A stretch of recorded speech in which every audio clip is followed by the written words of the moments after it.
Maine Knows Howe.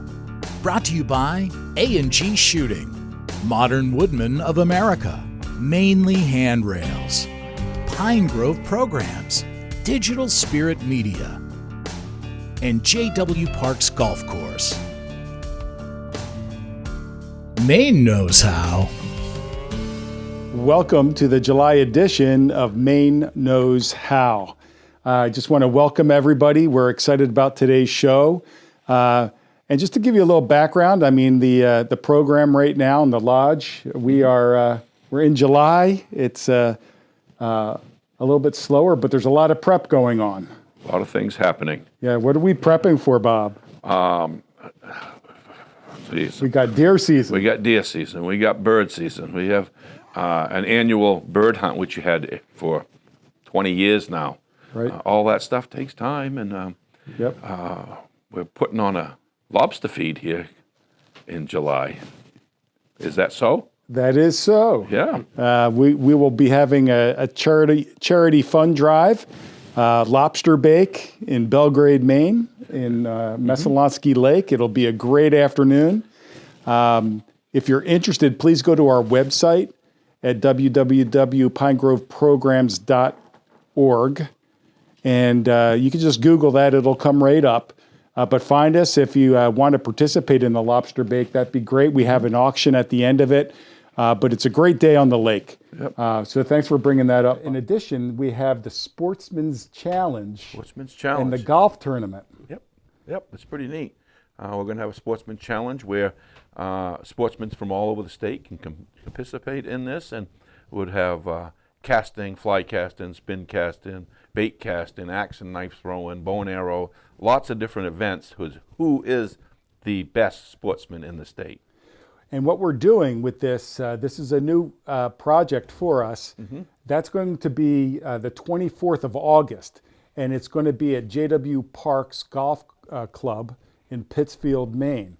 Again, go to our website. You'll see all kinds of information about the different activities, the challenges, but also the following day on the 25th, we're going to have a golf tournament. Mm-hmm. And again, that is our second big fundraiser. We've been working with J.W. Parks for years. 16 years. 16 years. Yep. So just a great benefactor of the program. They really support what we do for veterans and first responders and law enforcement. So we've got those activities coming up. And those two fundraisers pay for the other activities of hunting and fishing that we do. So we also had the Allagash trip, canoe trip, and Wyatt, you were one of the leads on that. Yeah, no, it was a great trip.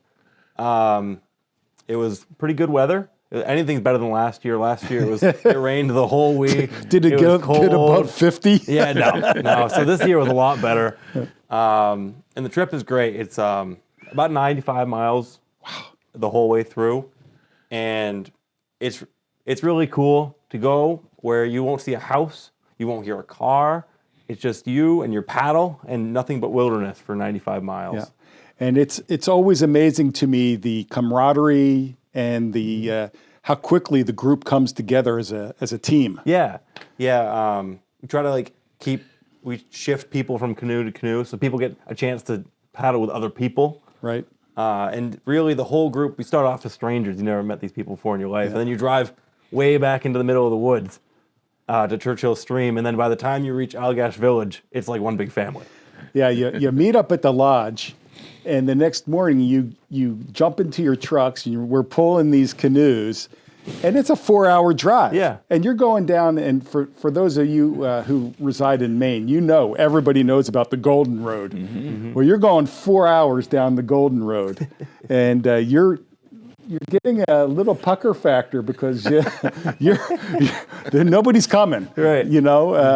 Or at least easily. Yeah. Maybe a helicopter. Maybe. The National Guard will come and get us, but we have the guides, and we take all the food and water and everything that we need, all your essentials, and we have a packing list. But this is a great trip. Yeah, no, it's a great trip. It's one of probably my favorite trips that we do all year. When you go on this trip, you have to be part of the family.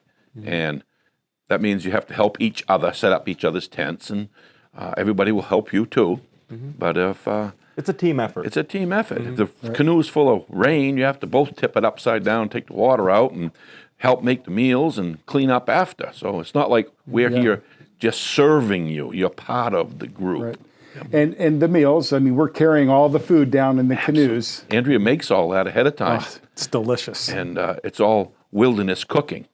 So it's pretty neat. And it's all good. It's not none of the freeze-dried packaged No, stuff. no. It's all steak, chicken, right? All real food. Yeah, we have the cooler, the big cooler that's full of ice, and it stays ice cold, and we thaw it out and cook it. It's some good eating. Yep. And nobody will go hungry. No, And it tastes even better after a full day of paddling, too. It's a bucket list item, and Definitely so is. I encourage everybody to take a look at that again on our website. And it's typically the third plus or minus week in June. And if that's something that you're really interested, you want to earmark that date and maybe even ask us some questions, get on a waiting list for it, because it's not a big group. No, it's highly sought after, and it's very small group. Very small group.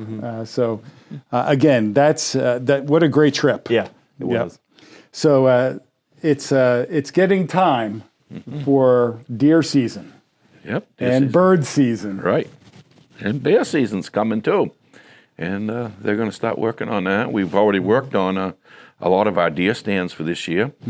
And prior to that, during the wintertime, Wyatt and I spent a lot of time cutting trails then and flagging and putting stands out in the winter so we can travel on a snowmobile or on the tracked vehicles. And some of the people we have a lot of disabilities. So it's not like I'm taking 20-year-old kids. Some of them are in their 90s. Right. And some of them, like the guys I brought last year, were 85, 87, and they were from Vietnam era. And they said, this could be my last trip. Right. So it's special. That's what I'm trying to tell you. And it takes time to rig all that stuff and get it right for them. Right. Well, Bob and Wyatt do an incredible job of accommodating people, and really encourage you, that, especially with the bear and the deer season activities that we have going on here at the program and at the lodge. Really are, again, you're in the Maine wilderness, which is a special thing, and both of those activities are highly sought after. You'll see registration opportunities on our website, and you want to sign up because we frequently do a lottery. We have to do a lottery. There's so many people trying to get. But as you've said, Bob, I mean, you drop people off at their deer stand, and how long did they stay out there? Sometimes they don't stay very long. Sometimes they don't stay very long. It's pretty funny sometimes. They've never been in the woods where they heard nothing. People say, I never heard nothing for 4 hours. I've never been any place I heard nothing. Especially bear hunting. very when quiet. it gets dark, Yeah. birds quiet down, and then you're just sitting there alone with your thoughts. And then, time slows down.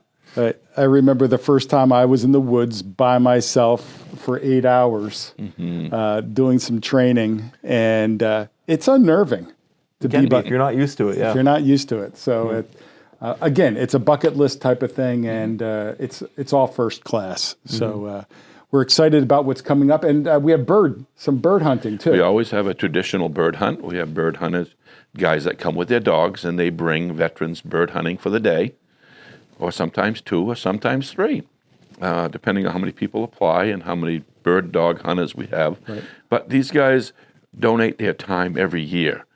They volunteer this certain day or these certain 2 days, and I have guys that come and we put them up for the week and say, spend the whole week. I'll take the veterans for 2 days, and I'll say, yep, no problem. So we do that as well. Yeah. Yeah. So keep your eyes on our website, because we also have other pop-up activities. We'll All the have time. we'll do fishing in the Belgrades. Yep. We'll have people make themselves available. So we'll take veterans, first responders, and law enforcement out on a fishing day trip in the Belgrades. We also tend to do a float down the Kennebec. That is awesome. Yeah. That means if you like to go and catch some fish, this is probably one of the best kept secrets there is. Yeah. The Kennebec River Yeah. in August is the only place they're going to catch fish. Yeah, I mean a lot of fish. Yeah, we get out there in kayaks and we float down. I think there was the group last year. There were 6. We counted a total of over 300 bass. So That all? that's all. That's all, yeah. And if we have people with disability, I could put them in a drift boat, Right. Yeah. and I can put one in the front, one in the back. I even have room to put a chair in there, and they can go too. Right. Yep. So keep your eye on our, make it a habit of checking out our website, Yep. and we'll keep you posted on upcoming events for that. So we'll be back in a few minutes. Thanks for joining us. Maine Knows How is brought to you by Modern Woodmen of America, a member-owned fraternal financial services organization since 1883. Pine Grove Programs, supporting veterans, first responders, and law enforcement by providing free outdoor opportunities to those who serve, have served, and their families. And by Mainly Handrails, serving New England with custom metal fabrication since 2005, catering to both residential and commercial. No job is too big or too small.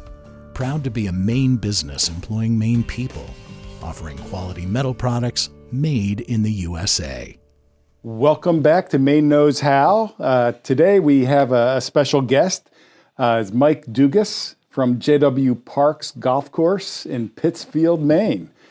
They've been a big supporter of the program for the past 16 years, and we have an upcoming interesting weekend coming up in August. We do. My sons and I were watching YouTube, saw the hunt stock thing, thought that was pretty neat, and, nice. and quite a way to bring a lot of people together that share a common bond of the outdoors. Right. And then I got thinking, well, geez, Maine is, especially rural Maine, is predominantly outdoorsmen that may not be able to travel to Western Massachusetts to participate. And gosh, I mean, we have so many great deer hunters. I mean, a couple of them sitting in this room. Not myself, obviously, but certainly, from Jackman to Greenville to, they could share stories, and they have been sharing stories. And I just thought, hey, if we could pull that together, bring some people in, and give the program that exposure that it so deservingly needs. Right. And I just thought it would be a win-win. Right. So we're thinking on the 24th of August, that Saturday, there would be challenges, sportsman's challenges, Yes. such as Again, bait casting, spin casting, maybe some archery. We've thrown in some skeet shooting, talking about that. axe throwing, Axe throwing, Knife knife throwing. throwing. knife throwing. Yeah. We got to work out some logistics and Right. spots, and we'll have to do a site visit and see where potentially we can set all this stuff up. I've talked with local law enforcement. They'd like to do something for the kids to go fishing. I have a wonderful pond at the back of my driving range that's easy to get to. You can drive right Right. to it. Maybe, who knows, maybe throw some fish in there. That I have bass in there now and yellow perch, but maybe we'll grow It's some all rainbow good. trout or something. Maybe. Give them a worm and a lure. Yeah, I think they'd be happy either way, no matter what, as long as So they catch them. we're also planning on having some seminars. And I think one thing that we were kind of just spitballing was the whole idea of having feed plots, discussions, and Yeah. things along that line, and some other techniques that Right. that we can bring to the table for a seminar and exhibitors. Yes. So should be a good full day. It's a family event. Bring the family. Yes. Yeah. Absolutely. Yeah. And again, to find out more information on that Saturday activity, there'll be a ticket, and the ticket money that it raises is for the program. It is. Yep. And, There'll be a general admission. You pay it once. You can come and listen to all the speakers that we get lined up. We'll have some vendors. Moosehead Trail Trading Post has committed to being there. Sherm O'Brien Taxidermy has committed to being there, and it's really an easy sell for a lot of the guys. I mean, they know Bob and Wyatt and what they're trying to do, so it's not a hard sell, really. Yeah, and I'll be there with my custom rod building stuff. I'll have my table set up, and I'm also going to be teaching some fly casting lessons while I'm there as well. Excellent. Which I desperately need. We all do. We all do. And the name of the your custom build? It's square tail rod. Square tail rods.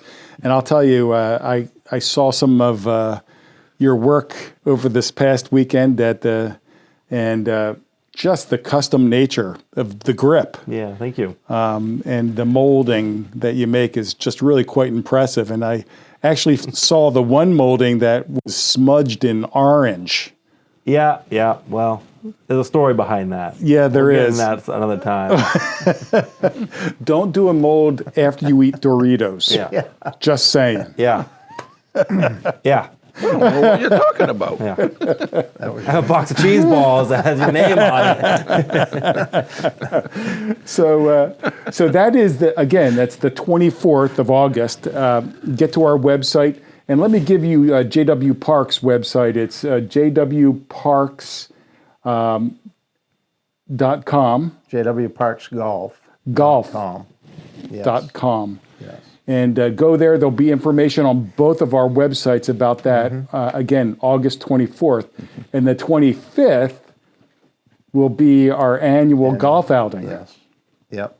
And that's 16 years running now.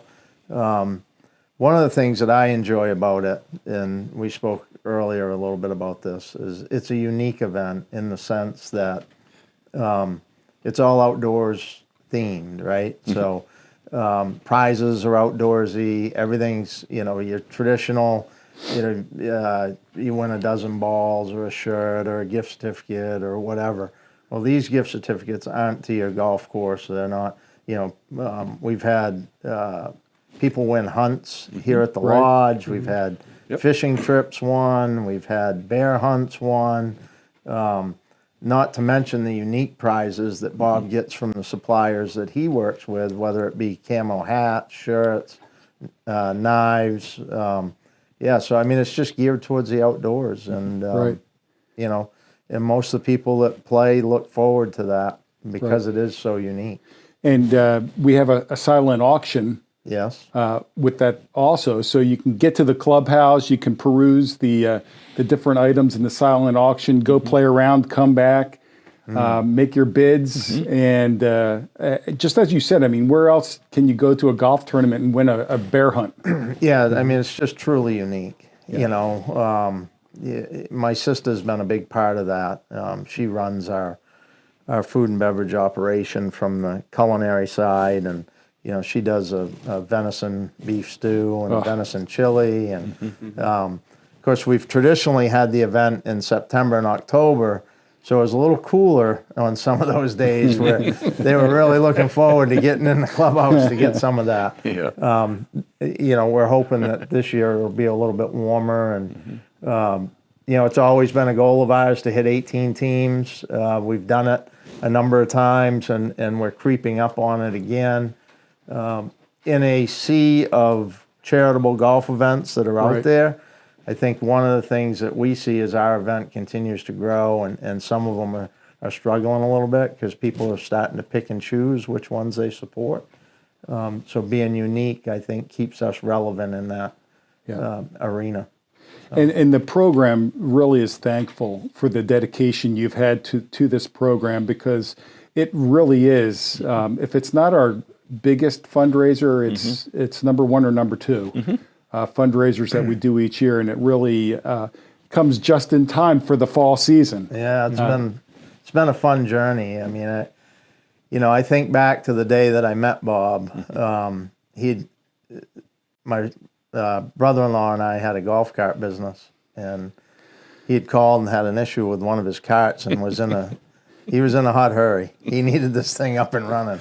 I'm like, well, we're kind of busy. You can bring it down. And Chip and I were there, and the thing had pipes on it with chains hanging off it. And I'm like, what are you doing with this golf cart? This is odd. Never seen one like it. He goes, well, I run my beagles with it. I said, what? He goes, yeah. He said, I run them up and down the road with my beagles. It was a beagle cart. I'm like, wow. I'd never heard of that ever by anybody. And I've been around golf all my life. So it ended up being a starter issue. I'll never forget, because I was working on the car, and I just got talking with Bob. As you know, Bob's easy to talk to, and he started telling us about what he did here, and it instantly struck me that, man, we just need to start an event. We need to help. We need to help what they do for the people that want to come here and enjoy. And the families. I mean, I remember Wyatt when he was yay big, and so we've shared Christmases together, and it's been a great friendship ever since. I brought a golf cart over to Mike, and he's looking at it.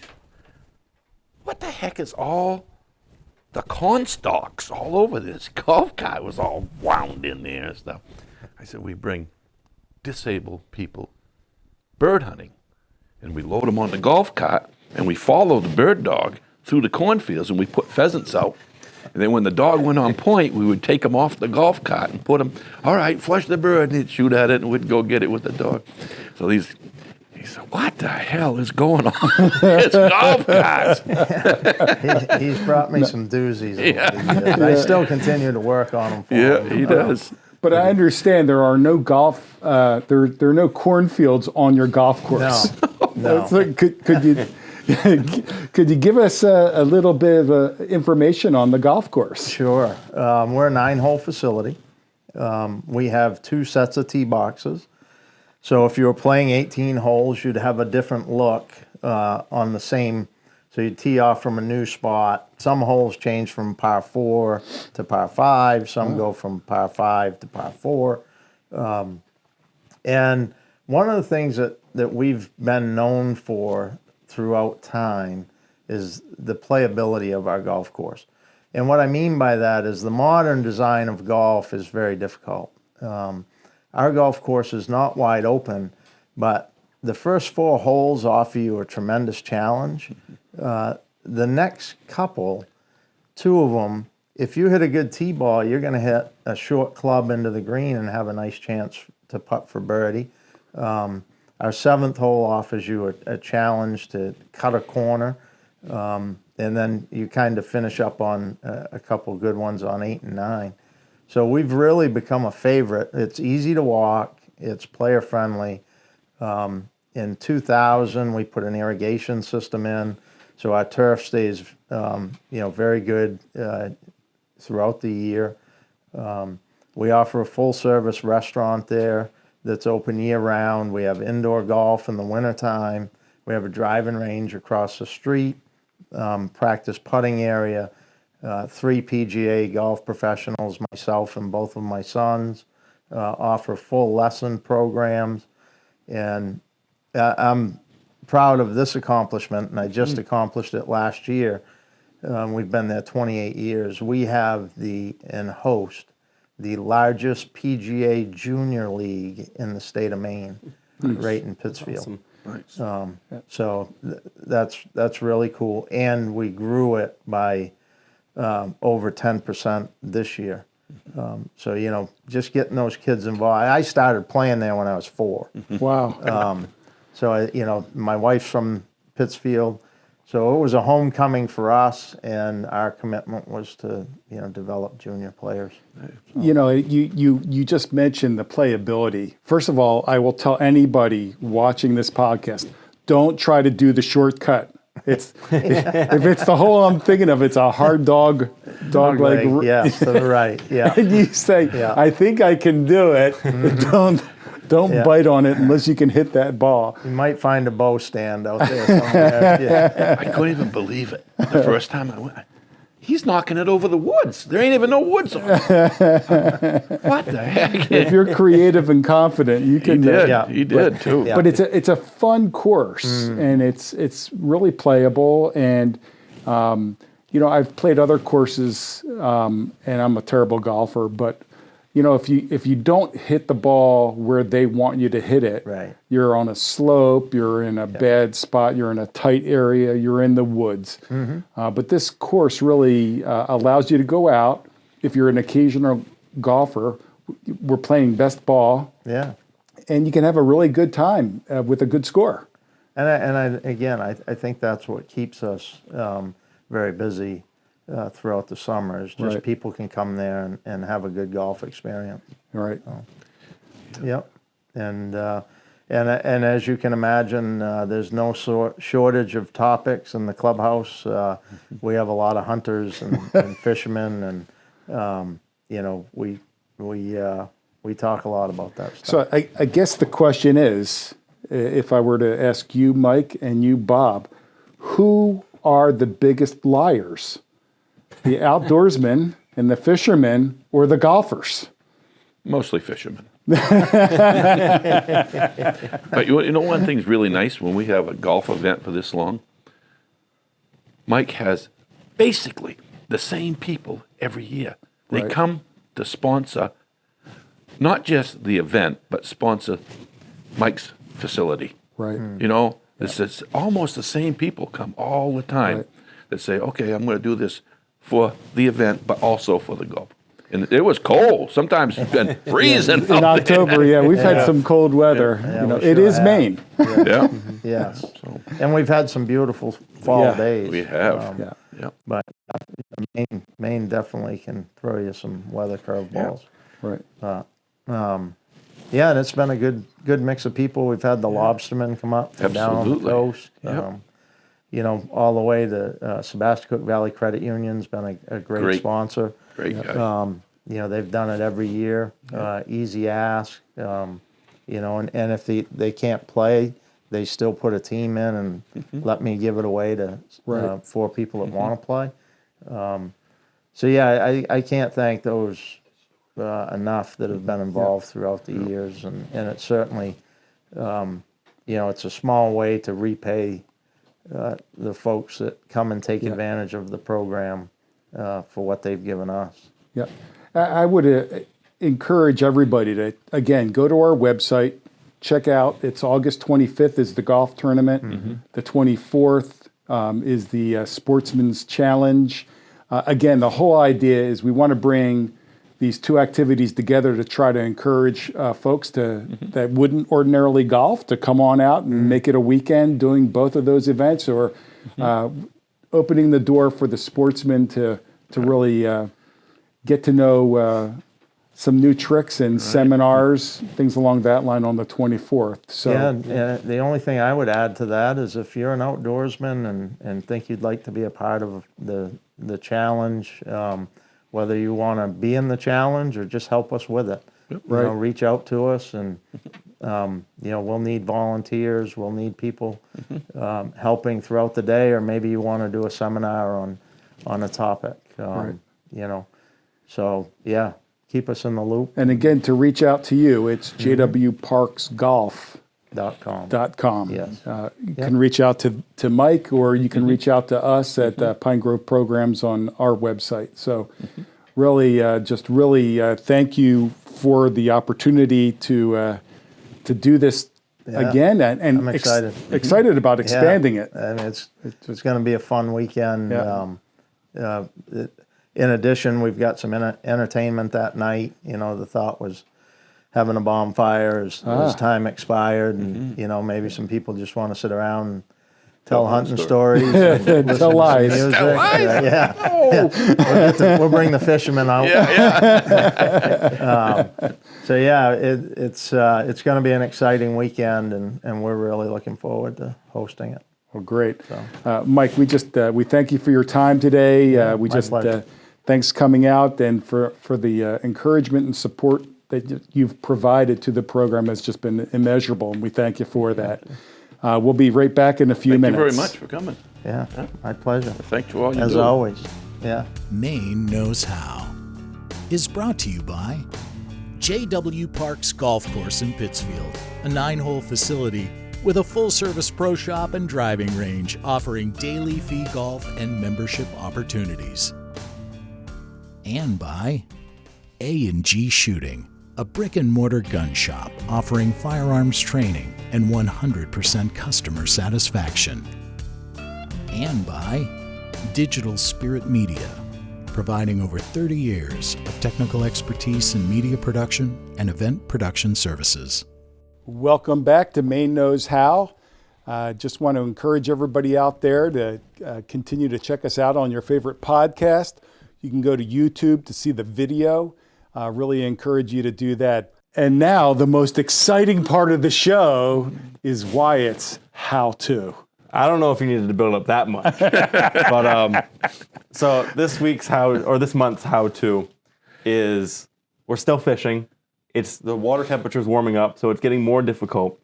And one of the ways you can continue to have good success is by going deeper. And one of the ways that I like to do that is using some sort of diver, like a dipsy diver or like a slide diver. And slide divers are good because they hook on your line and they're like an angled plate and they bring your line down deeper. When a fish bites it, it releases and slides to the fish.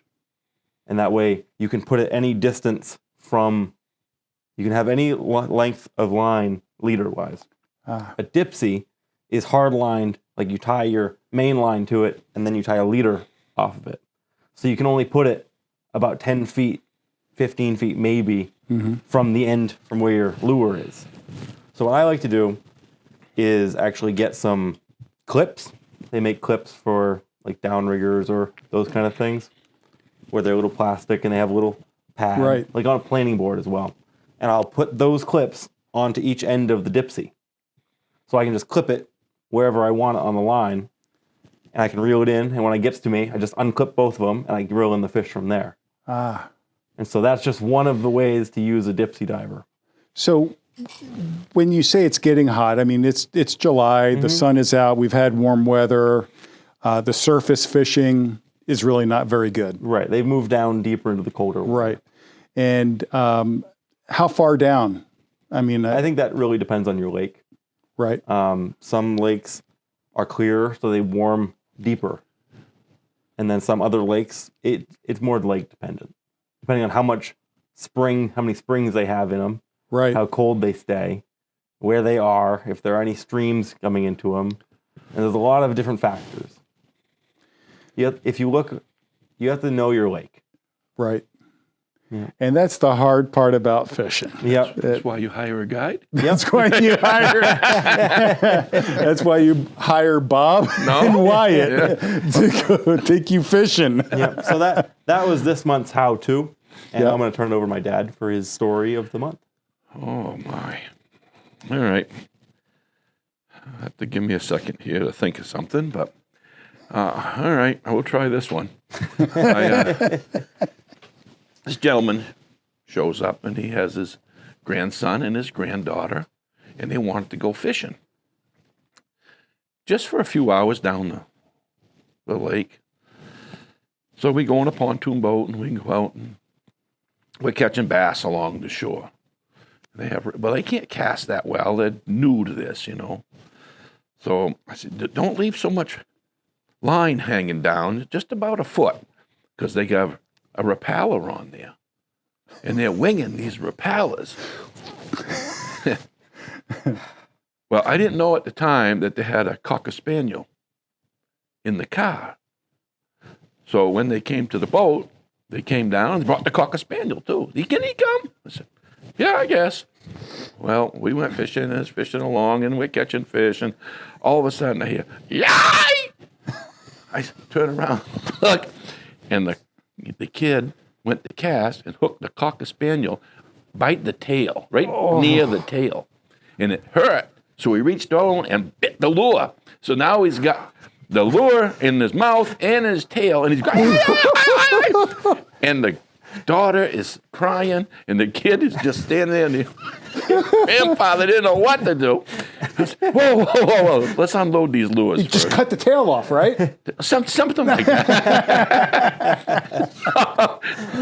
Poor dog. So I'm trying to get the dog help. So I took my shirt off and put it over the dog's head so he couldn't see what I was doing.